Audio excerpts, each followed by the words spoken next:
Hey guys, we are here, and we're here with another of our Predator stuff. But we're going over the Predator, and they brought back. Remember Hawkins from the first movie, the comedic Mm-hmm. one? That was Shane Black, who was also doing. Um, he script doctored, worked on the script for the first movie. That's part of the reason why they killed him off so soon, so he can stick around to do more script doctoring when he wasn't acting. Hmm. He actually wrote and directed this movie, and it changes the lore so badly. Oh boy, oh boy. Like he tried to say, like, oh, they're not hunting. You'll see actually when we get there, but you're going to be slapping your forehead a lot in this movie. I'm certain. I mean, I I mean, given how long we've been doing this, I'm going to take your word for it. All right. I mean, just think about what we just saw in the first three and how awesome these were, and then take Yeah. into account what we're going to be hearing in this new one. Oh boy, oh boy. We'll see you on the other end.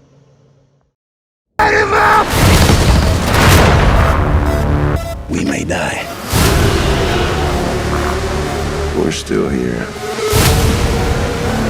So come and get it.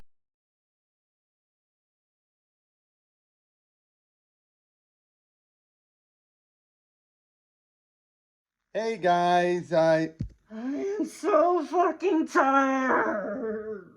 yeah, this movie was. I heard how bad it was. I didn't expect it to be this bad. Lord Almighty, like. 1 out of 10. Even then, it's only because of five good things. The two girls, the mom and Olivia Munn's character, we don't remember her name. Quinn, the main guy, he was good. The predator dog, the one that gets lobotomized and acts like a normal dog. Mm-hmm. And a few of the occasional jokes here. Oh, and Nebraska. Mm-hmm. Other than that, let's get the elephant out of the room first. It's handling of autism. No one did any research for this that wasn't just a cursory 5-minute glance. Or at least, that sure as hell what it came off looking like. I feel like There was like one or two moments that felt like autism, right? It's like there were one or two moments that say, yeah, I could relate to that. The rest of it, it was clear that they saw we shouldn't demonize this, and then goes in the completely equal but opposite error direction by making it into something magical when it's just a different fucking neurotype. First thing, let's start with the first problem. The kids hope, at least at the beginning, it seemed they'd go away afterwards. They claim the kid's hypersensitive to sound, and it's like that's not how it works. He doesn't go immediately.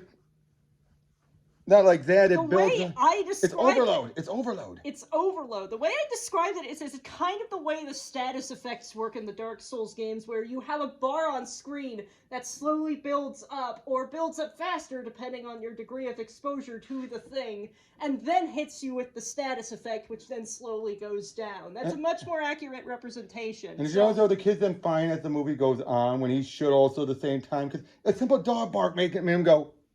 Yeah. But in Adventure during, he's just like. Like, if I were doing this, I would have the kid having earbuds almost constantly in situations. Or earplugs. Plugs in situations where the kid was absolutely certain they wouldn't need to interact with people, because that's what I do. Yeah, I mean, the one part where they got it right was, for example, was when the mailman is dropping stuff off. Now, they kind of go a little overboard, but not too much when he recites his dad's designation code, military code, and he goes like, he kills people so you can keep being a mailman. I'm like, okay, that is on the nose. You had that quasi moment when he's working on the space elf. We'll get to that, but his mom says, time for dinner, playing a video game. That was the only two moments, really. Everything else, he's a savant, but the worst kind of savant. Where he's able to deduce the alien stuff just by like, it's like, no. No, it's not like if a normal human being cannot figure it out, an autistic kid is not going to suddenly do it magically. It is just so. And that was just with Rory, and then he started cussing up a storm near the end. It's like, what? Like, nice reverse psychology. I got one. Don't go fuck yourself. I'm like, where did the kid gain the trash mouth all of a sudden? Yeah, no, it took me a long time before I felt comfortable with doing that sort of thing. I mean, I get it. He's gone through hell just like everyone else, but it's like, and then they trashed on the lore. And tell them how they trashed on the lore. What did they reveal in here that made zero sense from everything in the other three movies?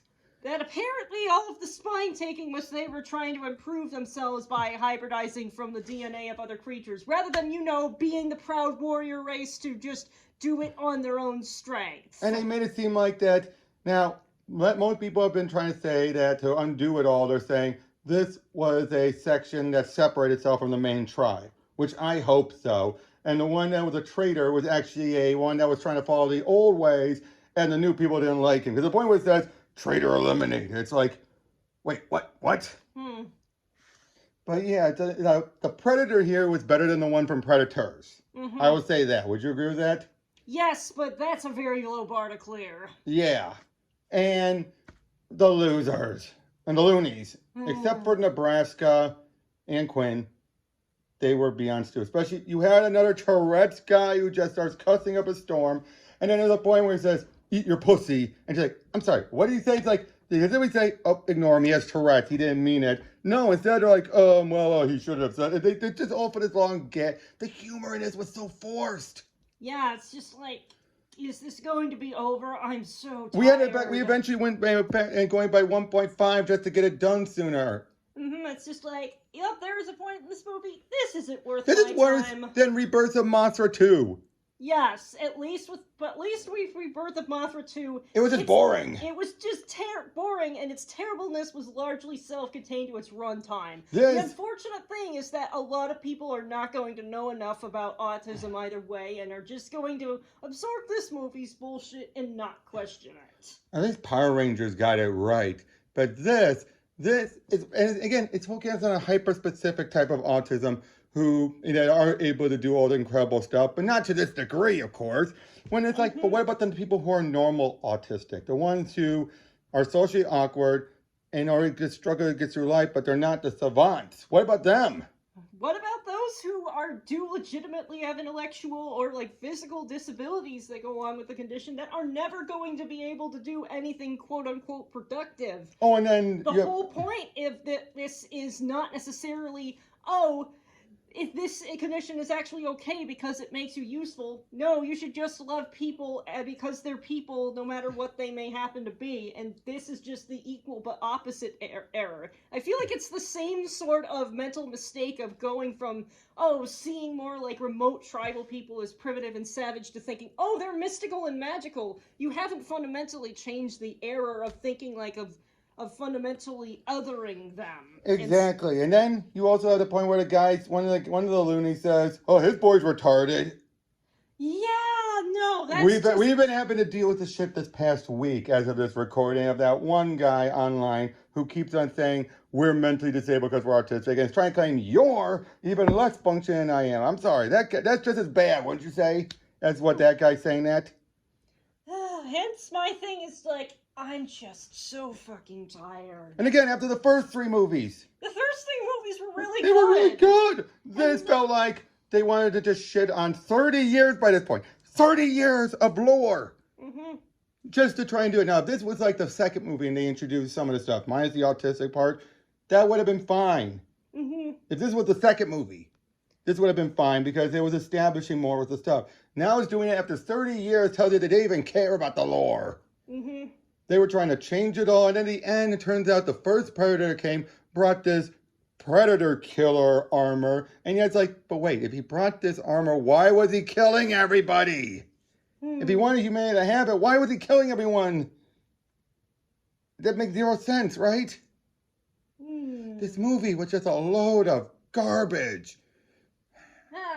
Again, Olivia Munn's character was one of the best parts of it, wouldn't you say? Yeah. And she was a good character, and for the brief time we saw him, Keyes was also good, because he's basically the son of Keyes from the second movie. Except he was a good guy here. And apparently he survived and is actually involved in the audios for the hunting ground game. But this just blew. Oh, also Nebraska's death was actually a good one. Yeah. Because he tossed himself into the turbine of the ship so it can come down.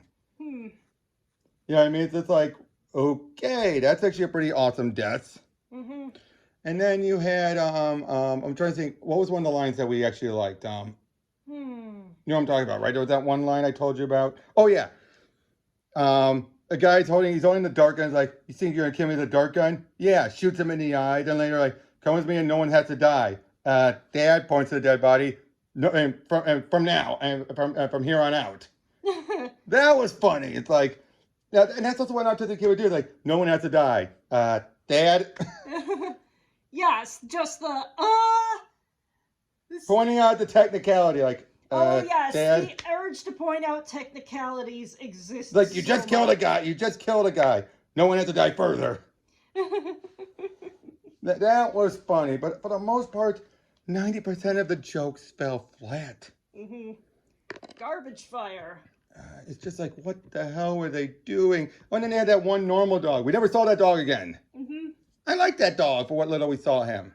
Yeah, why was that dog somehow a better character than most of the actual significant characters? And the Predator dog. Just this movie. I did not expect it to be this bad. Did you? Like, I was expecting it to maybe just be, I'm just kind of bored. I'm just like, I've sort of crossed the point where I'm just like, I'm not even enraged. I'm just so freaking done. Yeah, but then the autism thing really, Yep, I'm so freaking done. And I just want to say, fuck this movie. Fuck it. Would you agree with that? Yeah. Well, we got one more. Let's see if it's true what people said and that Prey redeemed it.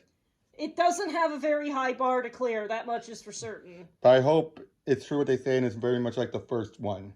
Yes, because that's what we need to cleanse our minds of what we just had to endure. All right. And one thing I say is the fact that it didn't even feel like any of the other Predator movies. It's like they were trying to overhaul it. Didn't it? It felt like the Predator didn't even feel like a Predator. It felt like a generic monster. Like, this felt like if you took away the Predator... It's not even a case of it would have been good if it wasn't a Predator movie. It was just a bad movie. Oh, yeah, exactly. I mean, and it felt like they basically slapped on the Predator name partway through, didn't it? So, yeah, we'll see you on Prey.